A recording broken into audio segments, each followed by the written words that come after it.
put your finances aside just for a moment and really start thinking deeply about what purpose looks like in your life, how you want to be identified, what are those main connections in your life? Because I think if you can start there, then we can become really clear about building our finances in such a way that support those things, as opposed to rushing to some endpoint of financial independence or financial freedom and then saying, okay, now what do I want to do with all this? Let's invest in those things that really ultimately will make us more happy, because as much as we think it will, money will only get us to a certain level of happiness. It's all those other things that need to compound that truly make a life worth living. Welcome, millionaires and future millionaires. You're listening to the Millionaires Unveiled podcast, a show where you'll hear the stories and interviews of everyday millionaires. We'll unveil their decisions, their strategies, and their portfolio allocation. Now to your host, Jace Mattinson. Welcome back to another episode of the Millionaires Unveiled podcast. This is episode number 292. Hope everybody's having a great week out there.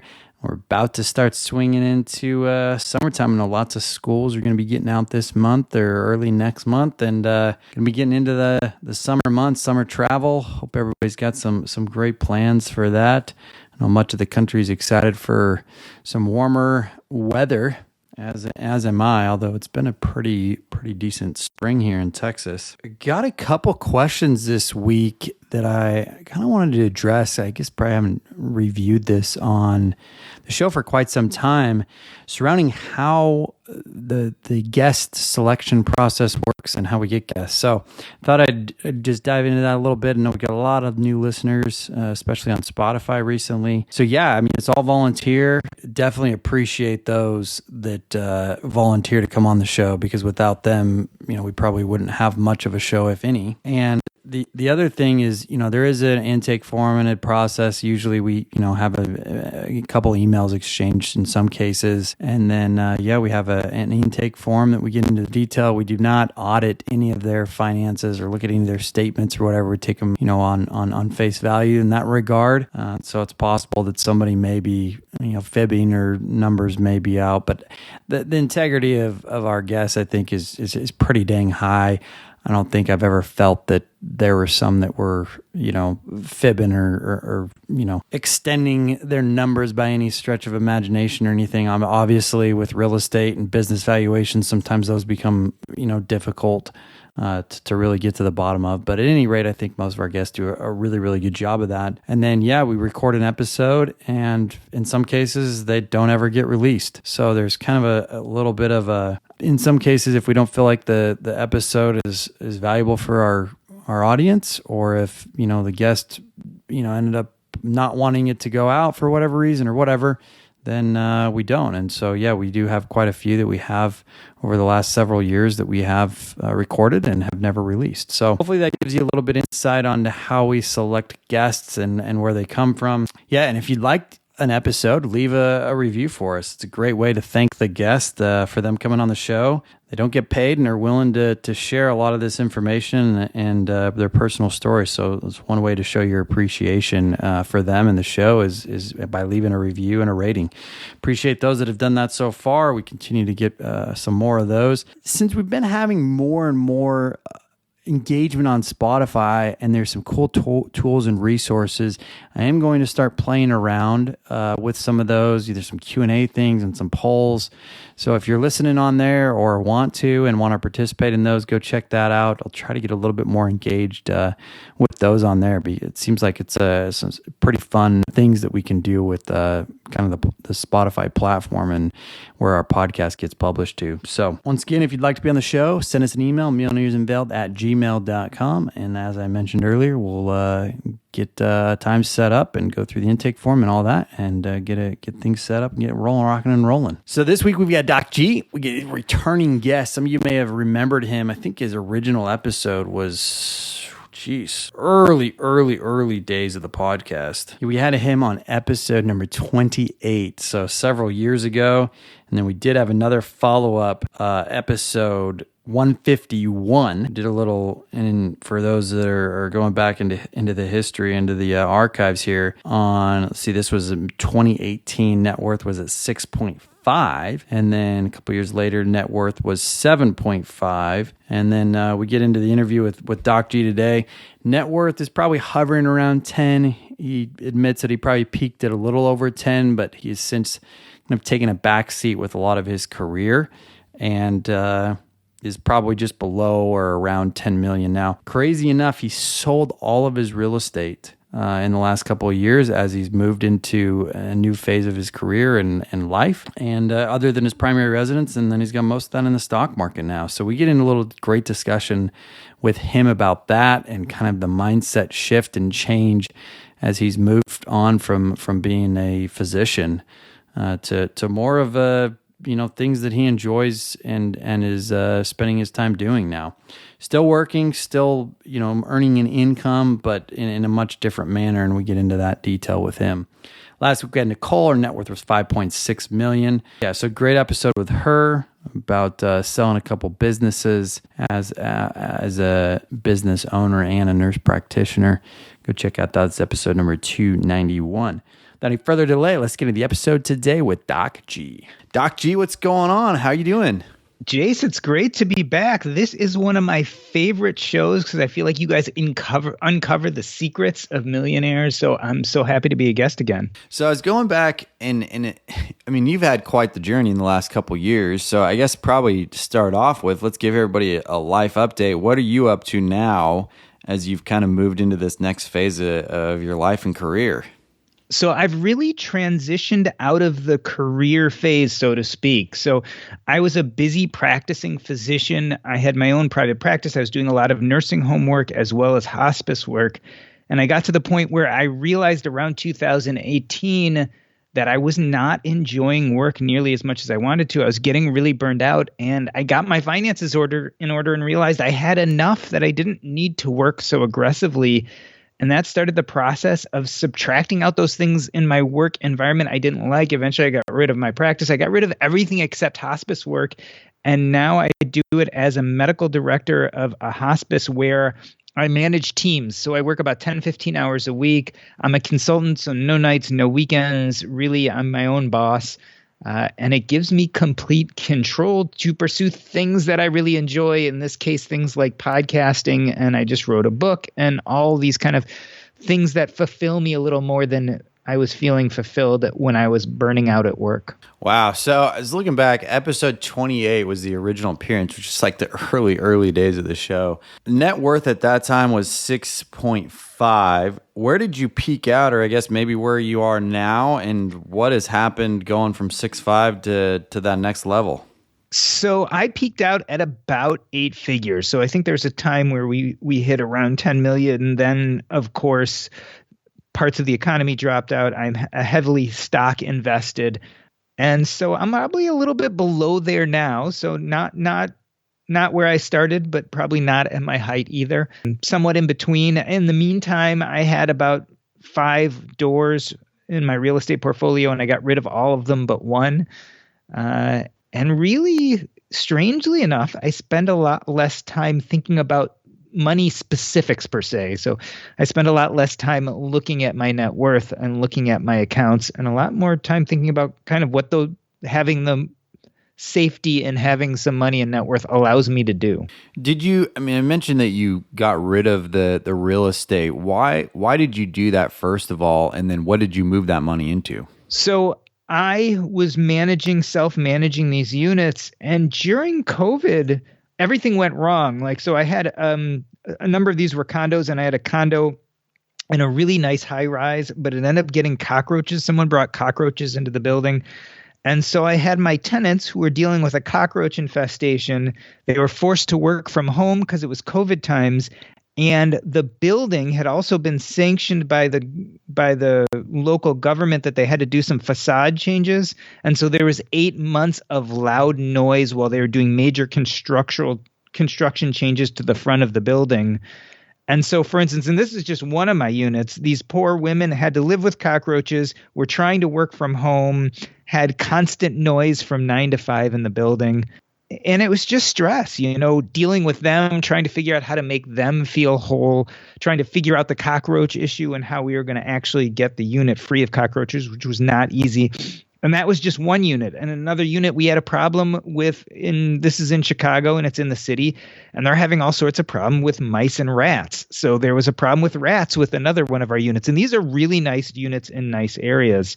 And I just found that between the tenants and the structural issues of the units and all those things, it was getting exhausting. And I was spending more time and having more anxiety about managing these units. And really, when I looked at it, wasn't making enough money to make it worthwhile. And so eventually I decided to transition out.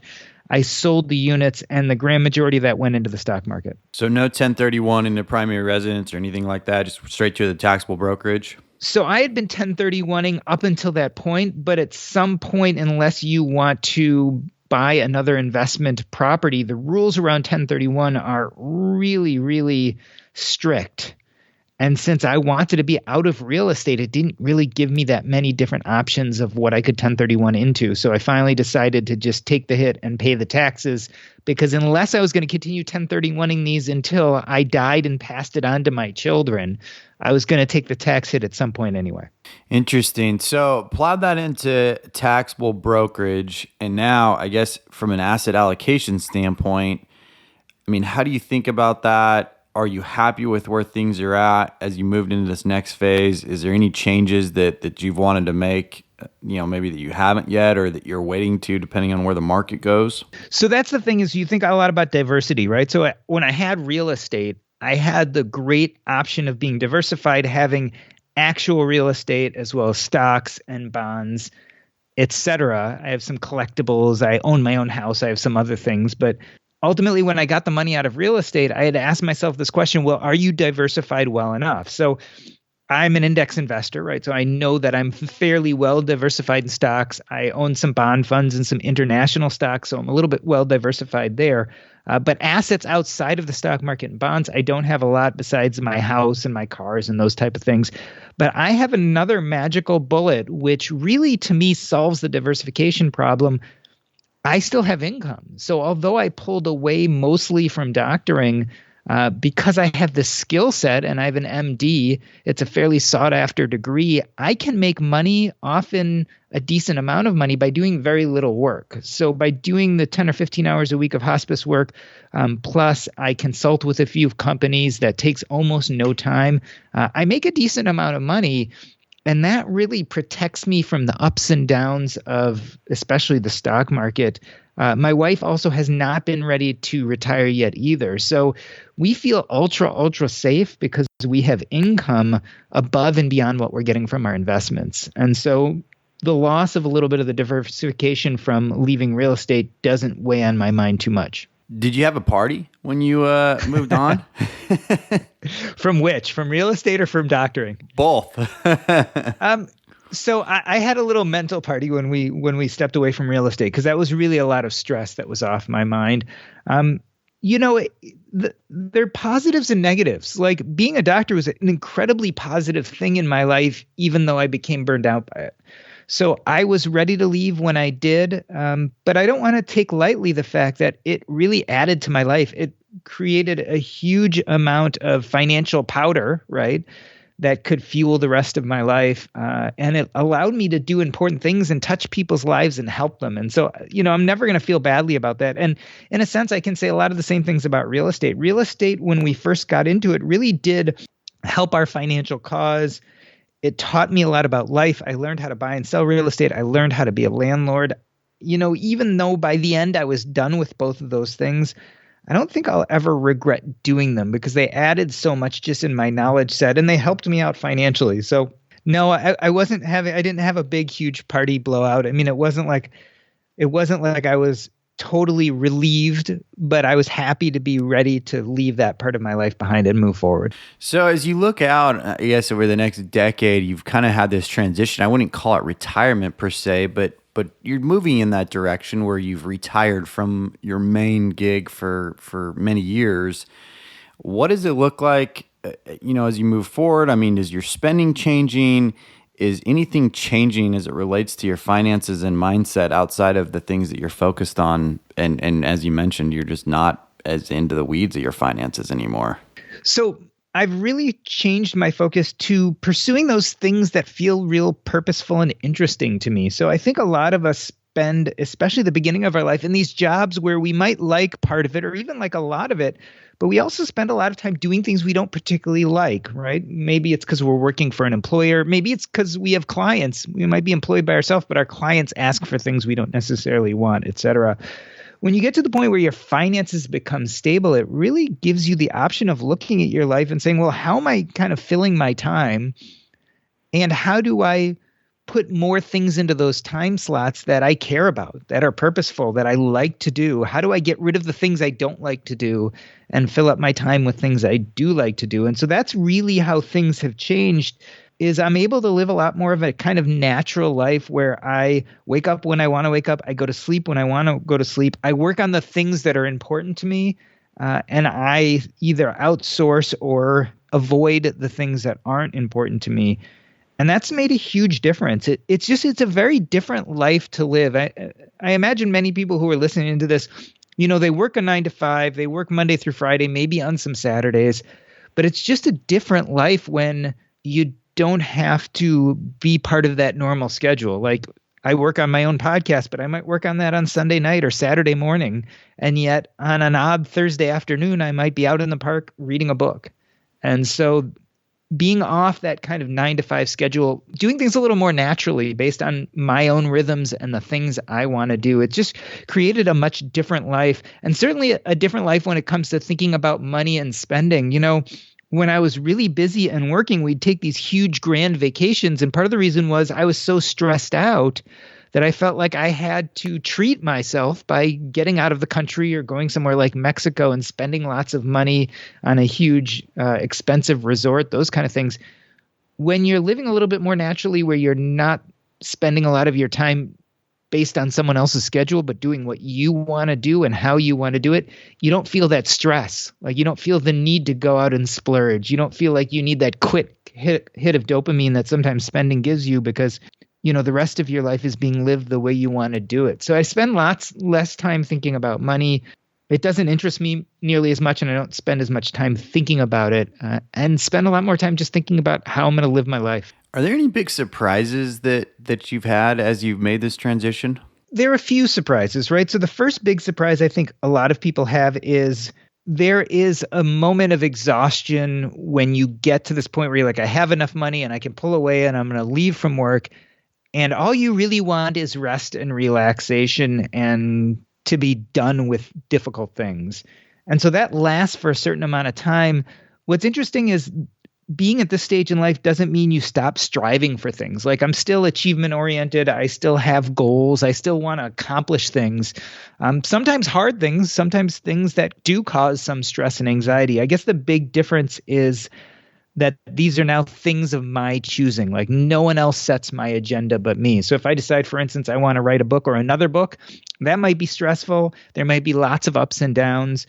I may spend a huge amount of time doing that, even sometimes time I'd rather be doing something else, but at least then I've chosen that. So I guess a big surprise is that you don't stop being interested in achievement. It's just your achievements are now much more tempered to how you want to do them, and they're a little bit less stressed and rushed.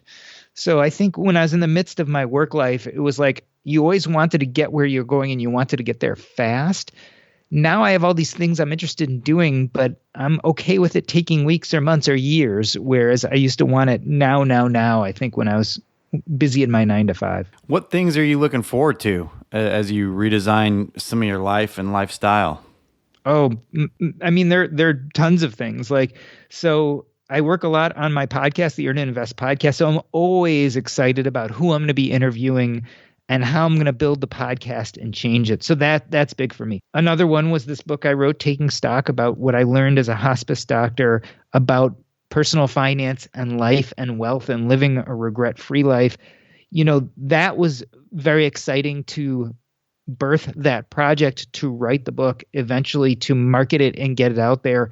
I'm actually thinking about maybe writing another book about healthcare. So that's a big thing on the horizon for me, thinking about maybe putting together this next book, whether I'm going to have it published traditionally or self-publish, and when I'm going to write that. I'm real excited about the community I've been able to build around my interests. Once I got out of medicine and started identifying more as a personal finance blogger, podcaster, writer, I met people who are a little bit more aligned with who I am. So I'm always looking forward to conferences and meetups and gatherings.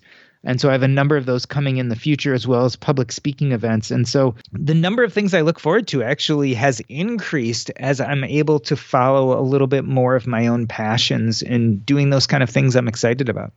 Are you afraid of running out of money at all? I find it highly unlikely. So I would lie to say that it doesn't cross my mind, because I think if you've been programmed the way we have and you've thought about this for this many years, it's hard to completely turn it off. But I'd say it's more of a vague worry, whereas I don't feel the need to rush and check my accounts all the time, nor do I really feel a need anymore to track my spending. So I know what I have already invested, and I know what the expected returns of those investments over the next decade or two are. And I also know how much income I have coming in. So I don't really think about how much I spend at all. In fact, something that had never happened to us happened a few weeks ago. I went to use my credit card and it kept on getting turned down. And I realized we had hit our spending maximum for the month, which had never, ever happened in our lives. But 3 weeks later, I looked at my bank account and it was no different, because we have money coming in, money going out. We're still making some money. We spend a lot less than we spend a lot less than we could. So I don't really worry too much about it. I find it highly unlikely that we would run out of money, and we're probably spending more than we ever have. Interesting. What are you spending more money on than you did previously? I think so. We have an 18-year-old. That's first. First and foremost, I have an 18-year-old son. He also has had some health problems. So he has lots of issues with eating. So he eats out a lot. And he's now a driver, right? So he's spending a lot on gas and on the car. We, for instance, spring break was coming up and we were a little bit late to get our tickets. And this is going to be the last spring break we had with my son before he goes to college, as well as my daughter. So we spent about 2 to 3 times what we normally would have spent on this vacation, because it was during spring break. So everything was really expensive. And then we did it last minute. So we're doing lots of stuff like that, where we just we have the money, we're using it. And I don't think about it anymore. Like if we go to a restaurant and the bill happens to be $80 or $90, that's not even a thought. Whereas back in the day, it totally would have been. 2023 is flying by, especially if you're a business owner. It's important to take the time to plan, to make the most of your time. In fact, you don't want to wait any longer to level up your small business and set your year up for success. Get ahead of the competition by using Stamps.com to mail and ship. Stamps.com lets you print your own postage and shipping labels right from your home or office. It's ready to go in minutes, so you can get back to running your business sooner. For 25 years, Stamps.com has been indispensable for over 1 million businesses. Get access to the UPS, USPS shipping service you need to run your business right from your computer anytime, day or night. No lines, no traffic, and no waiting. And if you sell products online, Stamps.com seamlessly connects with every major marketplace and shopping cart. Set up your business for success when you get started with Stamps.com today. Sign up with promo code Millionaire for a special offer that includes a 4-week trial plus free postage and a free digital scale. No long-term commitments or contracts. Just go to Stamps.com, click the microphone at the top of the page, and enter code Millionaire. Once again, 4-week trial, free postage, and a digital scale. That's www.stamps.com/millionaire. And thanks to Stamps.com for sponsoring today's show. Interesting. So I'm real curious, as you move into this next phase, have you started thinking about at what point do you take Social Security? Do you change the way that your health insurance looks? Some of these things that we might see from some of our guests to get towards that retirement age, you've kind of got a head start on that. Have you thought through that? Any plans, any things that would be beneficial to share? I definitely think about that. So health insurance is one of the big ones, right? So my wife has chosen to keep working because she likes her job, and that job provides health insurance. And she's actually to the point where in a few years, if she were to stick it out, she may get health insurance with retirement because she's been at her company for so long. So that's something that crosses her mind. But I also realize that we can always shop privately for health insurance. And yes, it is an expense. I'm not going to lie, right? It costs money. But we could work that into our financial plan and it would be fine. So it's something we consider and something we think about, but not something that keeps me up late at night because I know that there's lots of options. Some of those options cost money, but we've been lucky enough to save up and to invest aggressively enough that even those expensive options will be able to manage. I thought a little bit about Social Security, but probably I'll put it off to the latest possible moment. We did all of our financial planning with the thought that Social Security wouldn't be there, not because I think Social Security won't be there, because I do think it'll be there. I don't think it's going away. I just made sure that I was conservative and that we would have enough money regardless. I do consider things like spend down. Like we're different than lots of people, especially in the financial independent space. We do not have a lot in the Roth IRA space. So most of our money is in 401ks and IRAs. And so we potentially will have a RMD problem, which is definitely a wealthy person problem. If you have an RMD issue, we may end up at that place where we're in a very high tax bracket when we eventually start taking RMDs because of how much money we have saved in retirement savings. So these are all things I think over time, especially if we get to a point where our income goes down enough to do some Roth conversions and those kind of things, I think we will look into it. But at this point, not much is changing. The only thing, again, I'd say is people say, well, when you get towards retirement, you want to be less aggressive. We're taking the exact opposite look, especially with our equities, is we're pretty darn aggressive, but we still have income. So there's no reason not to. Like we're not spending down at all. So we'll be as aggressive, at least in the short term. Now, if we get to the point where we have zero income on all sides, then we'll maybe consider whether we want to be a little less aggressive. And that'll be time to start thinking about doing some of those Roth conversions or moving some money from that kind of maximally taxed place of retirement savings to hopefully a less tax space. Yeah. I'm just curious kind of your thought process on that. I mean, is there a point where it would make sense for you to consider a Roth conversion ladder, even while you still have some income, given that you've built such a highly tax deferred allocation, if you will? Yeah, we thought about it. So we're in a very high tax bracket now. So, this is where we get to perfect is the enemy of good, in my opinion. So yes, we might be able to improve things 1 or 2% by being a little smarter at this point in how we do these things. But that 1 to 2% probably won't really change our life that much. And so we're going from a high tax space now to probably a high tax space later. But yes, you can look at tax bracket arbitrage and try to figure out and say, well, I'm here today and this is where I'm going to be tomorrow, and when will be the best time to do this? And there are lots of arguments that go into both. And we've thought about them. But again, some of this is letting the tax tail wag the income dog, so to speak. And on some level, I think we think about it, but I don't obsess over it. Yeah, for sure. Do you plan on doing any type of geo arbitrage? So I love so geo arbitrage almost subsumes that you're going to need the financial fuel of making your money in one place that's kind of high income and then using it in another place, which is low cost. We don't really need that. Like we have enough income that we should be fine even here in the US regardless. But I love the idea of living somewhere that has a little bit better of a climate, especially in the winter. So we've definitely considered this idea of spending our winters in Mexico. I love Mexico. I feel very home there. We've gone there many years in a row. So I could see us spending some time in Mexico just for the climate issues. Awesome. Well, let's shift gears here a little bit. You've got this book. It's already published. Pretty much can get it everywhere, right? You can. It is available especially online, Amazon, Barnes & Noble, etc. And it is not available at every bookstore. Like it's in some Barnes & Nobles, not others. But it's certainly if they don't have it there, they can order it for you. So it's called Taking Stock, and because I can, and you're on my podcast, I'm going to tout this as this is written by a deca-millionaire because there's not many people out there that are probably rolling around. But it's just, I mean, in all reality, you don't get to sit down with a deca-millionaire and get the mind and the insights. I mean, obviously there's several deca-millionaires that have written books, but this is a real unique perspective.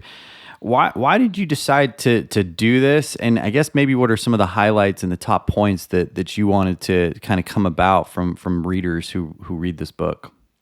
So the reason I wrote this book is I had been struggling with my own finances and career for many years.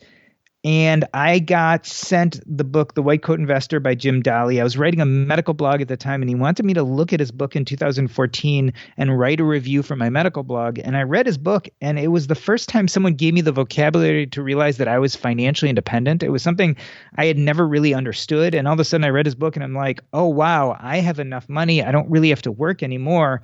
And instead of being jubilant, I actually had a panic attack and felt pretty depressed and anxious for a good 6 to 12 months. And it took me another 4 or 5 years to really get my life in order enough to stop being a physician full time, which was no longer making me happy. But that identity was so wrapped up in who I was, and my sense of purpose was so tied to either A, being a doctor, or B, making money, that when I realized I didn't need to do either of them anymore, I didn't know who I was. And so this really pushed me down the rabbit hole of looking into personal finance. I started a personal finance blog called Diversify. I eventually started the Earn and Invest podcast. And when I did this, I really wanted to talk about those 201 ideas, right? Not the 101 of how do I make money? How do I save and earn a lot? What I really wanted to talk about is, well, what does that mean in my life? And how do I then use that money to live a better life? And so on my podcast, I'd have all these experts on, right? People who are experts in business and financial independence and side hustling and passive income. But a lot of times we all struggled with the same thing, which is, what does all this mean? In the midst of looking for these answers, I started finding them from the most unlikely source. You see, my hospice patients, the patients who I as a doctor were still helping prepare for end of life, they had a lot of insight about what money means to us and what's important, and most importantly, what they were regretting that they hadn't achieved or accomplished in their lives. And it suddenly clicked. Like, my hospice patients have a lot to teach those of us who are much younger and have a long time to live about wealth and what role wealth plays in our lives. And so I wrote this book as a culmination of both those different aspects of my life, because I saw how they magically came together. There's something about when you are told that you have 6 months or less to live that's incredibly clarifying. And so as I was sitting down with these dying patients, they were telling me about their lives, and specifically the things that they could now see they wish they had achieved, right? Their regrets about not doing those important things. It was never as clear as when they were told that they had a finite amount of life left. And I kind of said, geez, what if younger people could really have that perspective? And that really drove the writing of this book. Yeah, it's real interesting. You've got several good chapters in here, but one that's real interesting to me, actually there's a couple, but one I wanted to kind of bring attention to is part 2. You've got many parts of the financial independence, and you kind of have these parable of the 3 brothers. You got choice 1, the traditional path, front load the sacrifice. Choice 2, passive income and side hustles. Choice 3, the passion play. And then you discuss what you did. And I'm curious, now that you're a little bit on the other side of this fence, are you happy with the decision you made to front load? And would you change anything about the route that you've taken as it relates to that? So here's what I always say to this question, because I've thought about it a lot in my own head. Like, I feel wonderfully lucky that I found medicine, even though it wasn't my ultimate passion and something that I've pretty much moved away from. Why do I feel lucky?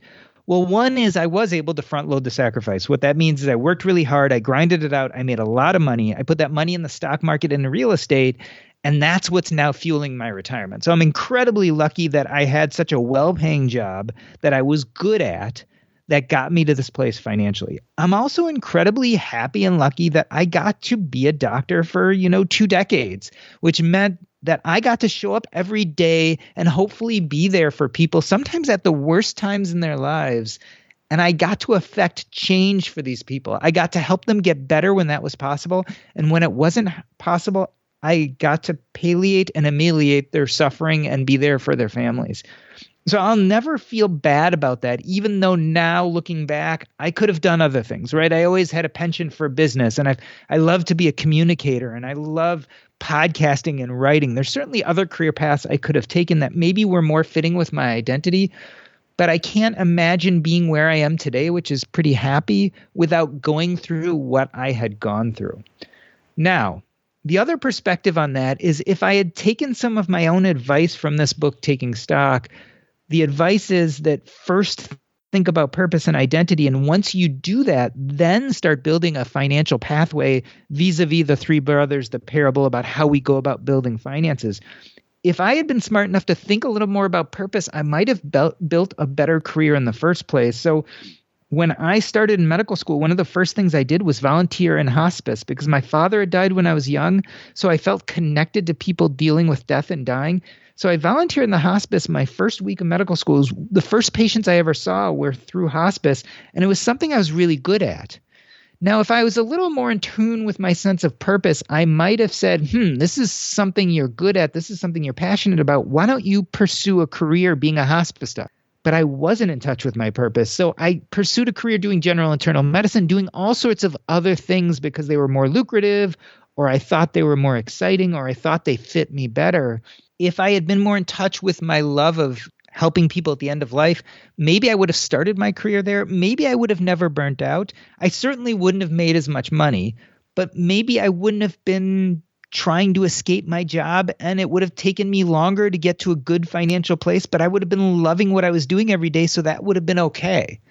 And so I guess that's the only regret, is that if I had been a little more in tune with my own sense of purpose, I might have still ended up in a good financial place, but my career longevity might have been a little bit longer and a little bit more fulfilling, and I might have enjoyed it a little more. And so that maybe is the regret, that I didn't kind of follow the steps that I'm now asking people to follow in this book, which is put your finances aside just for a moment and really start thinking deeply about what purpose looks like in your life, how you want to be identified, what are those main connections in your life. Because I think if you can start there, then we can become really clear about building our finances in such a way that support those things, as opposed to rushing to some endpoint of financial independence or financial freedom and then saying, okay, now what do I want to do with all this? Yeah. Another part I wanted to kind of focus on a little bit is the dying wish. You had a real interesting insight into, being as a hospice doctor, being with all these people who are nearing the end of their life. And the one thing that all of them have said is they want more time, right? And I think, you've got a couple chapters, or I guess not chapters, but sections here in the book. One's the time perception, time abundance, and time stress. And you kind of wrap up with, your final thoughts on time. In your words, as it relates to, kind of the experiences that you've had, how should we think about time? What are things and mistakes that we make thinking about time, maybe incorrectly, or maybe we do think about it correctly and we just don't have it framed correctly? So I think our biggest issue is that we feel like we can commoditize time. What that means is we think we can buy, sell, trade, or exchange it. In fact, if you look at the way we use the American language, we often say that, like it's a waste of time, or that bought me some more time, or how are you trading your time for money, those type of things. But that's not really true. You can't commoditize time. Time just passes no matter what you do. It's an immutable fact that time will progress and pass, and there's nothing you can do about it. And there's also, it's a truth that we have a certain amount of time allotted on this earth. We don't know how much that is, whether we're going to live to 50, 70, or 90, but it's a set amount of time, and once it's gone, it's gone. So the problem is we tend to think of time in a not so helpful way. The better way to look at time is actually to think of it as that you have these time slots that make up your life, right? Whether it's weeks, months, years, or hours, however you want to look at these time slots, we have a set number of them, and they're going to pass no matter what you do, and you have no control over them passing. So there's only two things you do have control over. One is how you perceive time, And the other is what activities you are involved in during those time slots. So let's talk about time perception. We have a little bit of control over how we perceive time.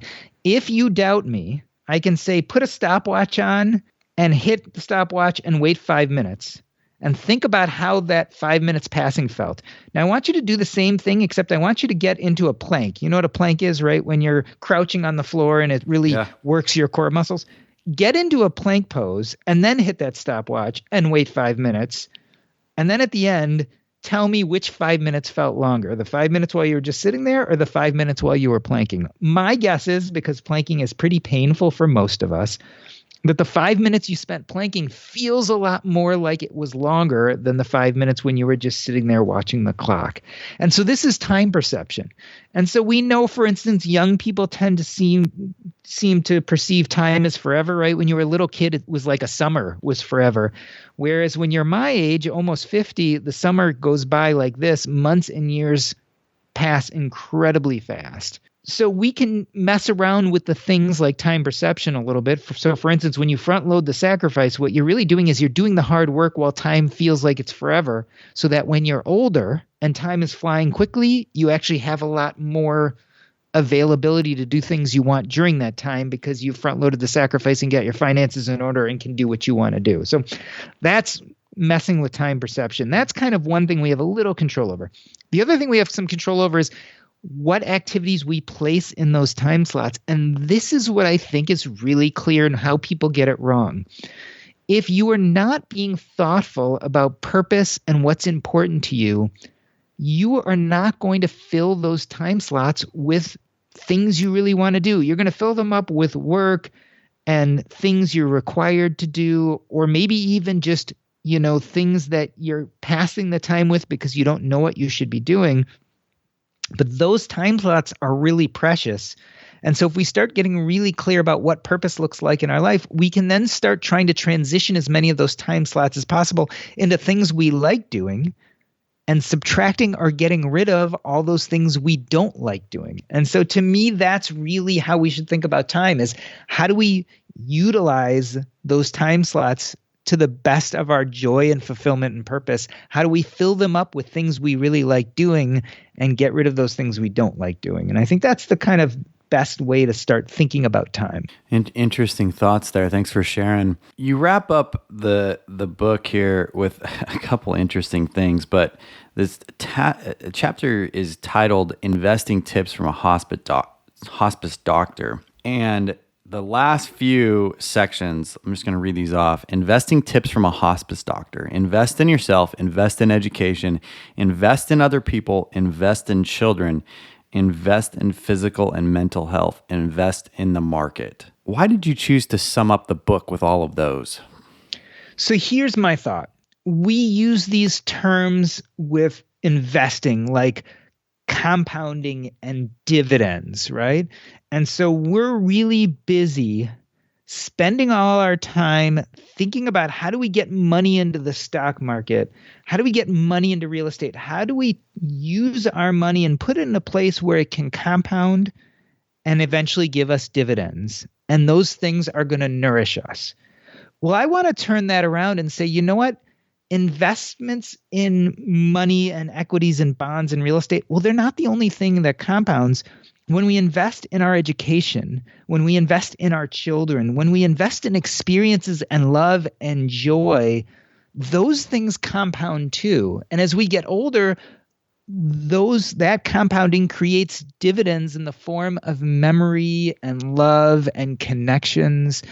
And so I wanted to make sure that if we're using this investing terminology, we realize actually that money is a tool to do all of these other things. But the problem is compounding money will never really bring you joy above and beyond the fact that it allows you to afford the things you want to do. But if we start thinking about investing in things that really give us a sense of purpose, identity, and connections, and we start doing that at a young age, the compounding we eventually lead to is happiness and fulfillment. And isn't that really the goal? And so I want to remind people, especially at the end of the book, is let's invest in those things that really ultimately will make us more happy, because as much as we think it will, money will only get us to a certain level of happiness. It's all those other things that need to compound that truly make a life worth living. And so I wanted to remind people at the end of this book that that's what our real goal is. Awesome. Doc G, as it relates to advice for somebody who's just starting out, what would you tell them? So I think it's really a 3-step process, and this is really what the book outlines. First and foremost, think about purpose, identity, and connections. And there are some exercises in the book that help you start pursuing a sense of purpose and identity. That comes first. Once you get a hold of what feels a little bit more purposeful in your life, then it is time to build a financial framework or structure. That's where we get into the parable of the 3 brothers and the different ways to build wealth. And then last but not least, because no matter how well you know your sense of purpose and no matter how good your financial plan is, all of us have to still answer a basic question every day of our life. Should we spend today because it's going to be purposeful, give us enjoyment, make us happy, or should we instead take that same money, put it away, invest it, and let it compound for tomorrow? So should we YOLO, you only live once, spend today, versus defer gratification and live a great retirement? That's a question we all have to deal with every single day, no matter how good we are with our finances. And so there's one last question I pose, which is really step 3 of this process, is what scares you most? This idea of dying young and wealthy or living old and running out of money. Because if you can ask yourself what scares you the most, you can start deciding how much to spend today versus save for tomorrow. It's looking at that YOLO deferred gratification continuum.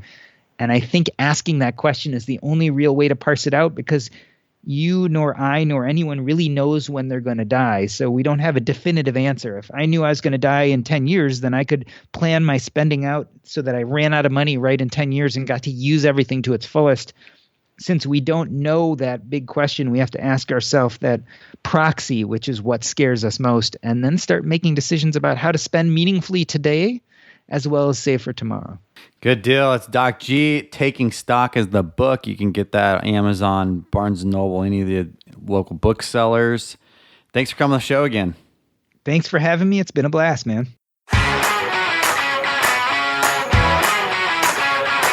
Thanks for listening to the Millionaires Unveiled podcast with Jace Mattinson. For more stories, investment opportunities, and information, check out our website, millionairesunveiled.com. See you next time when you'll hear from another everyday millionaire.